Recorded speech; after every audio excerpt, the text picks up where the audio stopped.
ඔය මේ අර්චුනා ඔයා මාර චූර්ණයක් ගත්ත ගිහිල්ලා අලිමංකඩ ලුණු ෆැක්ටරිය වැහිච්ච වෙලා මොකද්ද ලුණු ෆැක්ටරියේ උද්ඝෝෂණයක් හදුවා මේගොල්ලෝ.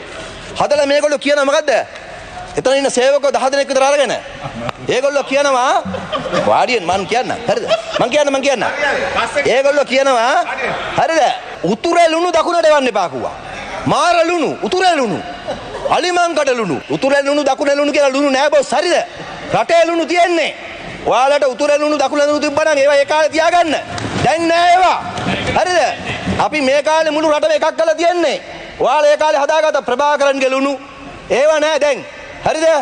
ඒගොල්ලන්ට බොරු පොරොන්දු දුන්නා. මම හැන්සාඩ් වාර්තාවට අතුරු කරනවා සම්පූර්ණ සාකච්ඡාවේ වාර්තා. අලිමංකඩ අපි ලුණු හැදුවා.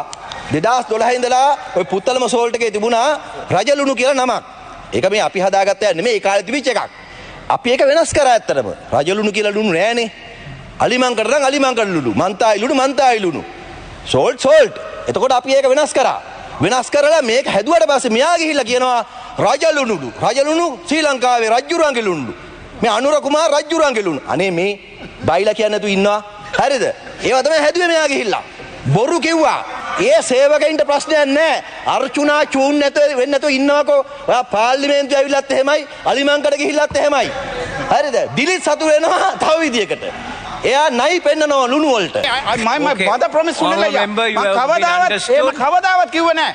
Please don't do that. ඔයාට කතා කරන්න ඕන මීඩියාට එන්න ඕන මගේ ළඟට එන්න. මගේ ළඟට ආවොත් ලස්සනට මීඩියාවට පේනවා. අපේ උතන ඉඳන් මේම ජරා කතා කියන්න එපා. අපේ මැනේජර් මාරු කරන්න කියනවා. හේතුව මොකක්ද දන්නවද? කිලිනොච්චි කෙනෙක් නිසා මාරු කරන්නලු මෙයා යාපනයේ කෙනෙක් නෙමෙයි කියලා. එහෙම කරන්න පුළුවන්ද? කිලිනොච්චි කෙනෙකුට යාපනයේ ඉන්න බෑ කියලා නීතියක් නෑ බොස්. හරිද? ඒවා තියාගන්න එපා. ඕගොල්ලෝ අඩුතරමේ රැකියාවක් කරනකොටවත් අසාධාරණ විදිහට සලකන්න එපා ඒ වගේ. කිලිනොච්චි කෙනාට යාපනයේ ජොබ් ගන්න බැරි මොකද? මොකද හේතුව? ඔයා කියනවා ඒක. ඔයා දොස්තර කෙනෙක් නේද? දොස්තර කොන්ද දොස්තරද ඔයා? කිලිනොච්චි කෙනෙකුට යාපනයේ ජොබ් එකක් ගන්න විරුද්ධ වෙනවා මේගොල්ලෝ. ඒ තරම් මිනිස්සු මේගොල්ලෝ. මෙයා රටට පේන්න ඕන. කිලිනොච්චි කෙනාට යාපනයේ ජොබ් එකක් ගන්න බැරි මොකද කියනවා? අර්චුනා කිලිනොච්චි කෙනා යාපනයේ ජොබ් එකක් ගන්න එපාලු. කිලිනොච්චි മന്ത്രിවරු ඉන්නවා මේක දන්නේ නැද්ද? මොකද්ද වෙනස? කතා කරන භාෂාවද? ආගමද? ආගම හින්දු.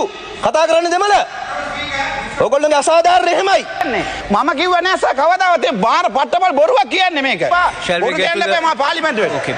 මම මේ රටේ ජනතාවට කියනවා ලුණු ප්‍රශ්න විසඳෙලයි වරායට ලුණු ඇවිල්ලා තියෙන්නේ ඊළඟට තියෙන්නේ කඩවල වලට ලුණු එන එක ඒක දවස් දෙක තුනකින් සිද්ධ වෙනවා.